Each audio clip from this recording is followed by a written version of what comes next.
बिस्मिल्लाहिर्रहमानिर्रहीम। Dear students, अस्सलाम वालेकुम। आज हम MCM 101 introduction to mass communication का शॉर्ट लेसन नंबर 44 का आगाज़ करेंगे। तो लेसन नंबर 44 का नाम है क्रिटिसिज्म्स ऑन मीडिया। लेसन बहुत इंटरेस्टेड है क्योंकि इसमें ना आपको इस लेसन में ये जानने को मिलेगा कि मीडिया पर किस तरह से तनकीदें होती हैं, या मीडिया किस तरह से तनकीदों का निशाना बनाता है, या मीडिया जो है वो किस तरह से क्रिटिसाइज़ करता है या क्रिटिसाइज़ होता है अपनी प्रोडक्शंस इंडस्ट्री में, वीडियो प्रोडक्शंस इंडस्ट्री में। ओवरऑल आपको लेसन नंबर 44 में बताया गया है। तो ये जो लेसन नंबर 44 है, स्पेशली मास मीडिया के स्टूडेंट या मास कम्युनिकेशन के स्टूडेंट्स को फुली कॉन्शियस अवेयरनेस के साथ सुनना चाहिए, क्योंकि ये जो लेसन नंबर 44 है काफ़ी हेल्पफुल होगा मास कम्युनिकेशंस के स्टूडेंट्स के लिए। तो मेरी रिक्वेस्ट है उन व्यूवर से या उन स्टूडेंट से जिन्होंने अभी तक साइकोलॉजिस्ट कम्युनिटी यूट्यूब चैनल को सब्सक्राइब नहीं किया, तो काइंडली प्लीज़ कर देना subscribe psychologist community YouTube channel को, और वीडियो को लाइक करें, क्लासमेट के साथ शेयर करें। और अगर आप मॉडर्न और इस्लामिक साइकोलॉजी के हवाले से जानने में इंटरेस्टेड है तो Inner Psychoflix YouTube channel powered by psychologist community, इसी वीडियो के डिस्क्रिप्शन में आपको इनर साइकोफ्लिक्स यूट्यूब चैनल का लिंक भी मिल जाएगा। और आप हमें इंस्टाग्राम, टिकटॉक, ट्विटर और फेसबुक में भी फॉलो कर दें। इसी वीडियो के डिस्क्रिप्शंस में आपको इंस्टाग्राम, टिकटॉक, ट्विटर और फेसबुक का लिंक भी मिल जाएगा। लेसन के आगाज़ में यहाँ से लेके यहाँ तक, मतलब ये कि जो ये फर्स्ट पैराग्राफ है, इसमें आप स्टूडेंट्स को कुछ इस तरह से इसमें बताया गया है कि मास मीडिया का ना सोसाइटी पर काफ़ी बड़ा असर है, और इसका इफेक्ट हर तरह से होता है मास मीडिया का, और ये सोसाइटी को ना शेप करने में भी हेल्प करता है मास मीडिया। लेकिन साथ ही ना इसे मतलब कि मास मीडिया को ना काफ़ी क्रिटिसिज्म्स का सामना भी करना होता है। जो लोग अपनी लाइफस्टाइल और सोशल नॉर्म्स में चेंजेस नहीं चाहते, ऐसे लोग ना मास मीडिया को ज़्यादा फ़ायदा मंद नहीं समझते, और ऐसे लोग ना समझते हैं कि ये मीडिया जो है ना वो सोसाइटी के लिए डिस्ट्रक्टिव है। अब कुछ ऐसे लोग होते हैं सोशल नॉर्म्स में और लाइफस्टाइल्स में चेंजेस नहीं चाहते, और कोई भी अपनी लाइफ में इन्फोर्समेंट नहीं चाहता, और मीडिया ऐसे हाईलाइट कर रहा होता है कि बस ये हम न्यू लाइफस्टाइल्स को अडोप्ट करें, या न्यू लाइफस्टाइल्स में चेंजेस करें, या सोशल नॉर्म्स में चेंजेस करें। अब जैसे कि इस्लाम है, इस्लाम के कंटेंट्स को लेकर जो है वो मीडिया काफ़ी वायलेशंस करता है, और ये जानने के बावजूद इसकी आखिरत में कई गुना बढ़ चढ़ कर अल्लाह ताला ने सज़ा भी रखी हुई है। लेकिन क्या है कि मीडिया को बस वही चीज़ चाहिए जो पब्लिसिटी में ग्रो कराए, मतलब कि अवामुल नास में पॉपुलैरिटी हासिल करे, और वो कुछ दिखाता है। जैसे कि आप देखें कि इस्लाम में सोशल नॉर्म्स अगर देखी जाए इस्लामिक पर्सपेक्टिव्स के मुताबिक, वो अगर मीडिया कोई ऐसा है कि सोशल नॉर्म्स वो दिखा रहा है या लाइफस्टाइल्स वो दिखा रहा है जो इस्लामिक कल्चर्स में अडेप्टेबल नहीं है, तो क्या है फिर इसका जो इम्पेक्ट पड़ेगा मीडिया पर, ज़ाहिर सी बात है खुद ब खुद वो अपने आप को तनकीद का निशाना बना रहा है। तो ये मीडिया को भी अंडरस्टैंड करना चाहिए इस हवाले से। ओके, मीडिया में हम भी शामिल हैं। हम किस तरह से शामिल हैं? टिकटॉक, इंस्टाग्राम पे वीडियो फेंकते हैं, यूट्यूब पे हम भी वीडियो फेंकते हैं। साइकोलॉजिस्ट कम्युनिटी का जैसे कि मैं रिप्रेजेंटर हूँ, तो मैं लेक्चर प्रोवाइड कर रहा हूँ, तो मैं भी वीडियो फेंक रहा हूँ। लेकिन कुछ ऐसे अगेंस्ट बात कर दूँ जो कि सोशल नॉर्म्स और किसी की लाइफस्टाइल्स की चेंजेस के हवाले से हो, जबकि हर एक का अपना एक विजन्स होता है, तो क्या होगा फिर? मैं वायलेशंस करूँगा मीडिया की एक किस्म की। और हम इसलिए जो भी कंटेंट हम बनाते हैं उसका ये भी देखना चाहिए कि किसी की दिल आज़ारी ना हो। ओके, तो इस वाले पैराग्राफ में आप स्टूडेंट्स को कुछ इस तरह से इसमें बताया गया है कि पहले के चैप्टर्स में ना हमने देखा है कि मीडिया काफ़ी ना फ़ायदेमंद है, जैसे कि इकोनॉमी को पुश देना, लिटरेसी को बढ़ाना, और पॉलिटिकल अवेयरनेस और डेमोक्रेसी को प्रमोट करना। डेमोक्रेसी को प्रमोट करने के हवाले से अब मज़ीद ये है कि मज़ीद आप स्टूडेंट्स को इसमें कुछ इस तरह से बताया गया है कि हम देखेंगे कि किस तरह के एरियाज़ जहां मास मीडिया को जनरल क्रिटिसिज्म्स का सामना करना पड़ता है। अब जनरल क्रिटिसिज्म्स कौन कौन सी हैं? सबसे पहले, conceals more than it reveals, मतलब ये कि एस आधी हकीकत बताना, आधी बात बताना और आधी नहीं बताना। ओके, तो ये conceals more than it reveals में यही कुछ बताया गया है लेकिन मैं फिर भी आपको इसको डिटेल से पढ़कर बता देता हूँ। तो मीडिया खासकर ना न्यूज़ मीडिया इसका ना सबसे बड़ा इल्ज़ाम ये होता है कि ये आधी सच्चाई बताता है, और हकीकतन ऐसा ही भी होता है। जो स्टोरी होती है ना, इसका अच्छा हिस्सा गेट कीपर्स या वो लोग जो फैक्ट्स को फिल्टर करते हैं ना, इनके थ्रू या इनके ज़रिए गुजर जाता है। क्राइसिस के वक्त जैसे कि वार्स या पॉलिटिकल चाउस, मीडिया सिर्फ वो फैक्ट्स बताता है जो इंटरेस्ट ग्रुप्स चाहते हैं। मीडिया कभी भी पूरी सच्चाई को नहीं दिखाता, और लोगों को ना उन बातों का हिस्से के बारे में ना गेस करना पड़ता है जो मीडिया ने नहीं बताई, और ये एक किस्म का सीरियस ऑफेंस भी होता है।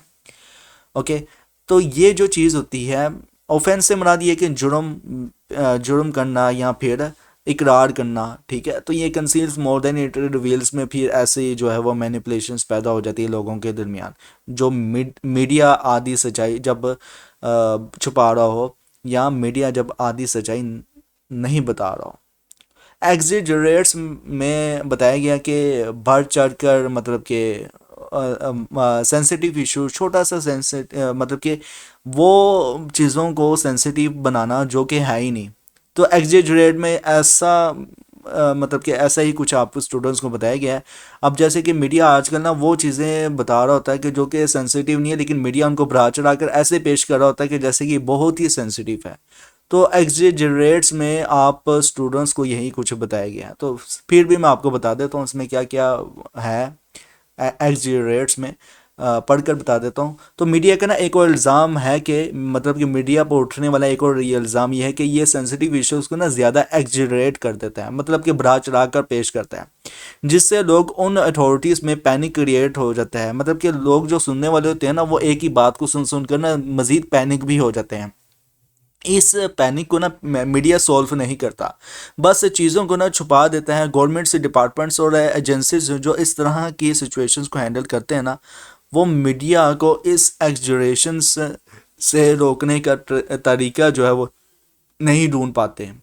ओके, तो ये जो चीज़ होती है ना, वो मीडिया अक्सर भी करता है, मतलब कि वो कुछ बातों को ऐसा कुछ सिचुएशन को ऐसे छुपा देता है जैसे कि कुछ हुआ भी ना हो, या फिर ऐसा होता है कि कुछ सिचुएशंस को ऐसे हाईलाइट करता है जैसे कि बहुत कुछ हुआ हो। तो ये एग्जिजरेट्स में आता है। सेंसेशनलाइज में ये होता है कि ऐसा सेंसिटिव इशू बना देना कि जैसे कि बहुत ही सेंसिटिव इशू है। तो इसमें ना आप स्टूडेंट्स को कुछ इस तरह से बताया गया है सेंसेशनलाइज में कि मीडिया का एक कॉमन क्रिटिसिज्म ये है कि वो मीडिया जो है वो हर छोटी बात को सेंसेशनलाइज करता है। अगर कोई मर्डर हो जाता है ना, तो मीडिया कुछ ऐसे जूसी डिटेल्स निकाल लेता है जो ज़्यादातर सच नहीं होती। जैसे कि अक्सर पुलिस क्राइम्स, मतलब कि पुलिस या जो गैंगस्टर क्राइम्स या फिर जो होते हैं ना ऐसे, उसमें क्या होता है कि मीडिया बता रहा होता है कि ये ख़ानदानी दुश्मन है, ये अगरचे ख़ानदानी दुश्मन ना हो, लेकिन क्या है कि हाईलाइट मीडिया ऐसे करता है कि जैसे उसकी अपनी ज़ाती दुश्मनी हो मीडिया की। तो ये जूसी डिटेल्स इस तरह से ना कुछ बना लेता है ताकि ट्रू फैक्ट्स या ट्रू फिगर्स या आधी सच्चाई जो है वो पता चले। अच्छा, फिल्म इंडस्ट्री और स्पोर्ट्स के स्टार्स भी ना मीडिया से डर कर रहते हैं, क्योंकि ना मीडिया किसी भी छोटी बात को ना सेंसेशनल स्टोरी बना देते हैं। जैसे कि किसी फिल्म स्टार का किसी के साथ हैंडशेक, या किसी टॉप पुलिस ऑफिसर का किसी फिल्म स्टार को चाय पर बुलाना, मतलब कि टी पर बुलाना। ऐसी छोटी बातें ना मीडिया जो है वो बड़ा इशू बना देता है कि फ़लाँ फिल्म स्टार ने फ़लाँ फिल्म स्टार को बुलाया, और फ़लाँ पॉलिटिकल पार्टी ने फ़लाँ फ़लाँ पॉलिटिकल पार्टी को बंदे को अपनी नॉमिनेशंस दे दी है कि तुम आ जाओ हमारी पार्टी ज्वाइन करो। तो इस तरह अब उससे उसका ज्वाइन करने से क्या ताल्लुक है, मतलब कि उसके ज्वाइन करने से क्या हो जाएगा?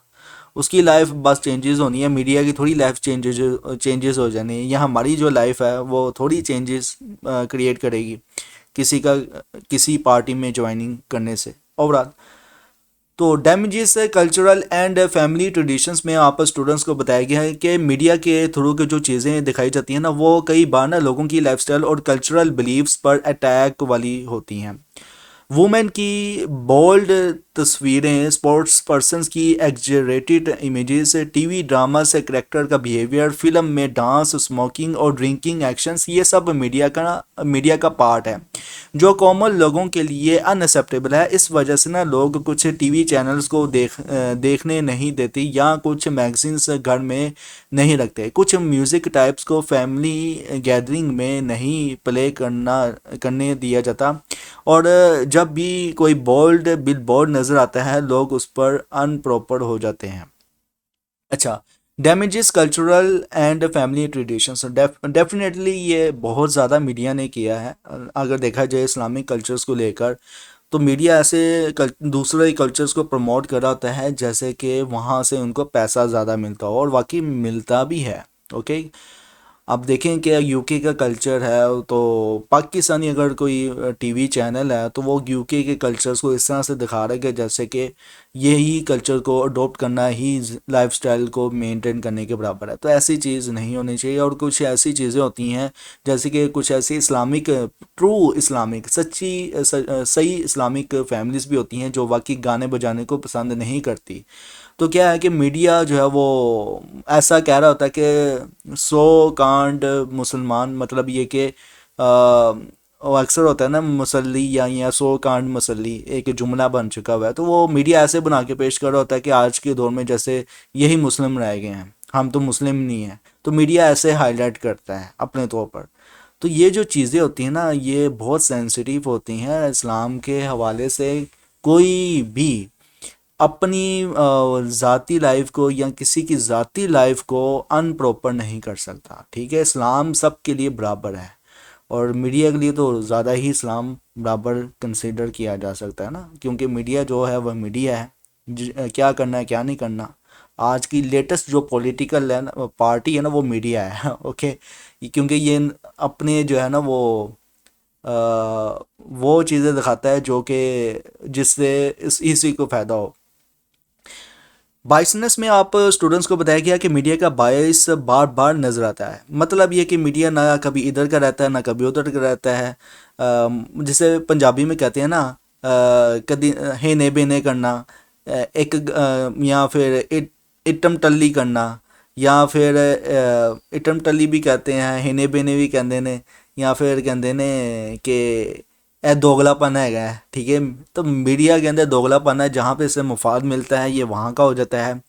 या एक पल में उर्दू में एक जुमला है, पल में माशा पल में तोला, मतलब कि ना जो है मीडिया जो है वो बदलता रहता है, अपनी जो सिचुएशंस है वो शेप करता रहता है हालातों वाक़यात को लेकर, या फिर गवर्नमेंट या पॉलिटिकल पार्टी के साथ हो जाता है जहाँ पे इसे मुफाद मिल रहा हो। ओके, तो बाइसनेस में यही कुछ बताया गया है, लेकिन मैं पढ़ के बता देता हूँ। मीडिया का ना बाइस बार बार नजर आता है। कभी कभी ये किसी पॉलिटिकल पार्टी के तरफ हो जाता है और कभी किसी गवर्नमेंट ऑफिशियल्स के खिलाफ होता है। गवर्नमेंट कंट्रोल्ड मीडिया अक्सर अपनी ना गवर्नमेंट के साइड पे होते हैं और ऑपोजिशंस को क्रिटिसाइज करते हैं, जबकि प्राइवेट मीडिया ऑपोजिशंस की साइड में होते हैं और गवर्नमेंट की एक्शंस को एक्सपोज करते हैं। और ये बाइस कभी कभी रीजनल, एथनिक और लिंग्विस्टिक बेसिस पर भी होता है, जो एक सोसाइटी को ना डिवाइड करने का काम भी करते हैं। सोल्ड टू इंटरेस्ट ग्रुप्स, इसमें आप स्टूडेंट्स को बताया गया कि मीडिया पर ये इल्ज़ाम लगता है कि ये ना इंटरेस्ट ग्रुप्स को स्पेस बेचता है, और डेफिनेटली बेचता भी है। जहाँ पे उसको मुफाद मिल रहा हो, या एक न्यूज़ चैनल दूसरे न्यूज़ चैनल्स को ख़बरें बेच रहा हो, या फिर एक स्पेसिफिक ग्रुप की इंफॉर्मेशन मिल गई है, उस ग्रुप की इंफॉर्मेशन को कहीं और अगर बेचना हो तो मीडिया बेच भी देता है। पॉलिटिकल इंटरेस्ट ग्रुप्स हो गया मिसाल के तौर पर, खासकर ना डेवलपिंग कंट्रीज़ में, और इकोनॉमिक इंटरेस्ट ग्रुप से एडवांस्ड कंट्रीज़ में अपनी तरफ से ना मीडिया को मैनिपुलेट भी करते हैं। कमर्शलिज्म से trend is to mislead people, इसमें आप स्टूडेंट्स को बताया गया है कि ये थोड़ा ना मॉडर्न फिनोमेना है, लेकिन आजकल ना मीडिया अपने कमर्शियल इंटरेस्ट को ना ज़्यादा इंपॉर्टेंस दे रहा है। एडवर्टाइजमेंट से मीडिया को जो पैसे मिलते हैं ना, और मीडिया क्या करता है इन पैसों का, कि अपने प्रोफेशनल स्टैंडर्ड्स को टूटे हुए रिच लोगों की तरफ ना झुका लेता है। मीडिया बिलियन डॉलर्स स्कैम्स के बारे में कुछ नहीं बोलता है, चाहे वो लैंड ग्रैबर्स, टैक्स एवेडर्स या करप्शंस हो, क्योंकि ना मीडिया को पैसे मिलते हैं इन लोगों से। अब डेफिनेटली ऐसा ही होता है। अगर एक जो है वो एक गरीब शख्स का बैंक ने अगर 100 लाख, या ओ सॉरी 100 लाख कह दिया, ज़्यादा ही कह दिया मैंने, वो गरीब थोड़ी होगा। अगर एक गरीब शख्स के 20,000 रुपये मारे गए हैं तो मीडिया हाईलाइट नहीं करेगा। लेकिन क्या है कि अगर एक पॉलिटिकल बंदे की या एक रिच बंदे की अगर 10 लाख या 20 लाख अगर उसके मारे गए हैं, बैंक ने जो है वो कोई ऐसा जो है वो मिसलीडिंग की है, करप्शंस की है, तो क्या है कि मीडिया बहुत ज़्यादा हाईलाइट करेगा। एक गरीब शख्स की जो इनकम है 20,000 सालाना इनकम या मंथली इनकम कह लें जिसे आप, उसको हाईलाइट नहीं मीडिया करेगा। ये जो चीज़ होती है ना, ये मीडिया पे डिपेंड करती है कि वो क्या करता है, क्योंकि मीडिया वही चीज़ों को हाईलाइट करेगा जहाँ से उसको पैसा आ रहा होगा मीडिया को। पिक्चर्स ऑफ किलिंग्स अनएथिकल्स में आपको बताया गया है कि कभी कभी ना मीडिया का बिहेवियर अनएथिकल होता है, और डेफिनेटली होता है। जैसे कि किसी क्राइम सीन्स की हॉरिफाइंग तस्वीरें दिखाना, और ये कुछ लोगों के लिए काफ़ी डिस्टर्बिंग हो सकता है।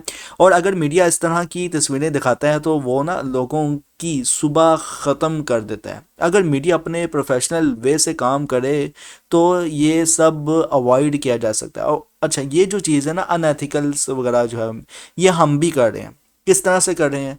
अब देखें कि लड़कियां जो हैं वो टिकटॉक बनाती हैं, एक बापर्दा खतून वो जब देखेगी उन लड़कियों को कि जो बेपर्दा है, और उनके घर वालों ने बहुत ही इजाज़त दी हुई है कि वीडियो वगैरह बना के फेंके, तो क्या इन्फ्लुएंसेस नहीं पैदा होगा? ये इन्फ्लुएंस हम ही मीडिया का हिस्सा बनकर पैदा कर रहे हैं माशरे में। तो लिहाजा एक साइकोलॉजी की टर्म है सोशल इन्फ्लुएंस या सोशल लर्निंग थ्योरी। आज के दौर में सोशल लर्निंग थ्योरी जो बन चुकी है वो मीडिया बन चुका है। वो मीडिया क्या है? टिकटॉक है, इंस्टाग्राम है, ट्विटर है, टीवी चैनल्स हैं, केबल्स हैं, इंटरनेट है, एआई है, सब कुछ जो है वो मीडिया का सोर्स है।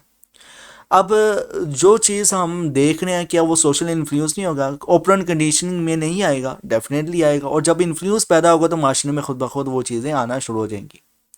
तो अब ये आजकल के भी देख लें ट्रेंड्स वगैरह के माशरे में क्या कुछ चल रहा है। टिकटॉक में हम कोई मर्द होता है शख्स, क्या होता है कि उसकी पिक्चरें वगैरह आगे पिक्चर बना रहे होते हैं, वीडियो वगैरह बना रहे होते हैं, और फिर टिकटॉक में फेंक रहे होते हैं, फेसबुक में फेंक रहे होते हैं, इंस्टाग्राम में फेंक रहे होते हैं, जैसे कि हमने बहुत ही सर्वाइविंग वाला काम किया है उस शख्स को बचाने के लिए। और जबकि नबी अकरम सल्लल्लाहु अलैहि वसल्लम फरमाया कि ऐसी सिचुएशंस में जब तुम देखो कि कोई मुसीबत ज़्यादा है तो फ़ौरन अपने लिए दुआ करो। और नबी अकरम सल्लल्लाहु अलैहि वसल्लम ने दुआ भी बताई है, अल्लाहुम्मा अजूरनी फ़ी मुसीबती वअखलिफ़ ली खैरम मिनहा। और ये जो दुआ पढ़ता है, अल्लाह के नबी का फरमान है कि जो ये दुआ पढ़ेगा मुसीबत ज़्यादा शख्स को देख कर, तो अल्लाह ताला उस शख्स को, दुआ पढ़ने वाले शख्स को उस बुराई से बचा लेगा जिस शख्स पर ये मुसीबत मुसल्लत हुई है, और वो मुसीबत से बचा देगा, उसके शर से बचा देगा, उस बुराई के शर से बचा देगा दुआ पढ़ने वाले शख्स को। और हम क्या कर रहे होते हैं? मैं जब भी कोई सोशल मीडिया पे कोई ऐसी अनएथिकल्स वगैरह चीज़ें देखता हूँ तो मैं फ़ौरन दुआ पढ़ लेता हूँ, और मैं अल्लाह से पनाह मांगता हूँ कि अल्लाह ताला ये जो मशक्क़त आई हुई है, अगरचा कुछ लोग फेक भी बनाते हैं, वो पता चल जाता है कि ये प्रैंक है, लेकिन सम टाइम ये होता है कि वो प्रैंक नहीं होता, वो रियल ही होता है। तो फिर इस सिचुएशंस में हमें भी दुआ मांगनी चाहिए कि अल्लाह ताला हमें बचाए। ओवरऑल इस पे मैं घंटों बात कर सकता हूँ कि मीडिया में हम भी शामिल हैं, मीडिया खुद भी शामिल है, जो सही वाले पैनल वाले सोर्स हैं मीडिया के वो खुद भी शामिल हैं, और मीडिया में हम भी शामिल हैं। जैसे कि मैं यूट्यूब चैनल अगर रन कर रहा हूँ साइकोलॉजिस्ट कम्युनिटी के नाम से, तो इसमें अगर कोई ऐसा मवाद मैं पेश करता हूँ और वो अनएथिकल है या फिर सेंसिटिव है या फिर अनएक्सेप्टेबल है, या फिर आपकी नज़र में चाहे अगले की नज़र में अनएक्सेप्टेबल ना हो, लेकिन ये इस्लामिक कल्चर्स को लेकर अनएक्सेप्टेबल है, तो देन क्या है कि वो वायलेशंस क्रिएशंस की वजह से क्या है कि मेरी आखिरत में तो पकड़ हो जाएगी बहुत सख्त। तो मैं ऐसी चीज़ से पनाह मांगता हूँ अल्लाह से, डेफिनेटली। आगे आता हूँ, प्राइवेट लाइफ ऑब्ससेनिटी। इसमें ना आप स्टूडेंट्स को बताया गया कि सब लोग चाहे वो फेमस हो या नहीं अपनी ना प्राइवेट लाइफ चाहते हैं, डेफिनेटली चाहते हैं। मीडिया अपने फ़ायदे के लिए ना इन फेमस लोगों की प्राइवेट लाइफ में ना घुस कर इनकी इमेजेस और न्यूज़ पब्लिश करता है जो इनकी ना लाइफ को रियून कर देती है, मतलब ये कि ख़राब कर देती है या खसारे में डालना शुरू कर देती है। फीमेल स्टार्स जो शोबिस में आते हैं ना इनका ना पीछा मीडिया अक्सर करता है और इनकी तस्वीरें ऐसे न्यूज़पेपर्स और मैगजीन्स में दिखाता है जो हाईली ऑफेंसिव होती हैं। ओके, तो ये जो चीज़ होती है ना मीडिया डेफिनेटली कर रहा है और हम खुद भी कर रहे हैं। ठीक है, ये जो वी लोग या ब्लॉग वगैरह लोग बनाते हैं ना, अच्छा हम अब गरीब इंसान की गुर्बत दूर करने के लिए आपको मैं ये वीडियो बना रहा हूँ और फलां फलां। अगर चाह उसकी गुर्बत को क्यों आप हाईलाइट कर रहे हो? एक इंसान पे अगर एक परेशानी मुसीबत आ गई है, आप यहाँ तक कि नबी करम सल्लल्लाहु अलैहि वसल्लम फरमान है कि जब कोई इंसान नेकी करता है तो दूसरे हाथ को ना पता हो, एक हाथ से नेकी करे और एक ये नेकी अल्लाह के बारगाह में कबूल है कि एक दूसरे हाथ को पता ही ना चले कि उसने नेकी की है। पहले वाले हाथ से अगर उसने नेकी की है उस मुसलमान ने और दूसरे हाथ से पता ही ना चले, तो ये जो है नेकी अल्लाह के बारगाह में एक्सेप्टेबल है, डायरेक्ट एक्सेप्टेबल है। और हम क्या कर रहे होते हैं? वी लोग बना रहे होते हैं, ब्लॉग बना रहे होते हैं। तो ये मीडिया भी करता है और समटाइम हम खुद भी कर रहे होते हैं और मीडिया जो है वो कई तरह से कर रहा होता है प्राइवेट लाइफ और ऑब्ससीनिटी को लेकर। ब्लैक मेल्स गवर्नमेंट, और ये ब्लैकमेल जो है वो काफ़ी होता है। और अच्छा, इसमें आपको बताया गया कि मीडिया पर यह भी इल्ज़ाम होता है कि ये ना गवर्नमेंट्स को ब्लैकमेल करता है। ऑटोक्रेटिक गवर्नमेंट्स भी मीडिया के सामने अपनी अथॉरिटी नहीं दिखा सकती और मीडिया इनको ना ब्लैकमेल करने का तरीका ढूंढ लेता है और डेफिनेटली ब्लैकमेल करता है। अब देखें कि जैसे कि जियो न्यूज़ लगा लें या ARY लगा लें या फिर PTV न्यूज़ निकालें, अगर एक सपोज अगर जियो न्यूज़ एक ऐसे पॉलिटिकल बंदे को बहुत ज़्यादा हाईलाइट कर रहा है, इसका मतलब ये कि कोई ना कोई दाल में काला ज़रूर है, कुछ ना कुछ दाल में काला ज़रूर है जिसकी वजह से वो न्यूज़ चैनल बार बार हाईलाइट कर रहा है। वो एक्चुअल में इसलिए हाईलाइट कर रहा होगा ताकि ब्लैकमेल किया जा सके या अपनी अट्रैक्शंस उस गवर्नमेंट की हासिल की जा सके या फिर पैसे जो हैं वो बटोरे जा सकें उस पॉलिटिकल पार्टी से।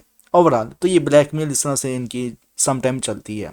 तो ये था लेसन नंबर 44, बहुत इंटरेस्टेड था क्योंकि इसमें ना मीडिया के जो होने वाली क्रिटिज़म्स हैं, जनरल क्रिटिज़म्स, ये लेसन नंबर 44 में आपको बताई गई थी। अब एग्ज़ाम पॉइंट ऑफ व्यू से क्या क्या इंपॉर्टेंट है, बहुत ही मज़े का ये लेसन है और इसको बताना या एग्ज़ाम पॉइंट ऑफ व्यू से बताना ये जो है ना वो मैं चाहता हूँ कि ना ही बताऊँ क्योंकि ना ये हलवा है एक किस्म के, ये सारा जो है ना लेसन हलवा है। इसको एक दो दफ़ा सुनेंगे तो आपको पता चल जाएगा, हम अपनी वर्डिंग में पेश कर सकते हैं।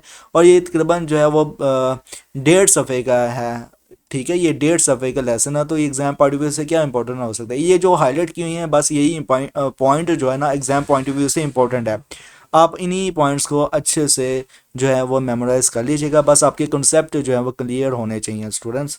तो इंशाल्लाह मिलते हैं लास्ट लेसन में, क्योंकि उसमें आपको ना लेसन नंबर 45 में लास्ट लेसन में आपको टोटल 23 से लेकर 45 लेसन तक जो है वो आपको रीकैप दिया गया है, ओवरव्यू दिया गया है। तो जिसने भी एग्ज़ाम की प्रेपरेशंस करनी है लेकिन टाइम शॉर्ट है तो लेसन नंबर 45 को जस्ट वॉच आउट कर ले।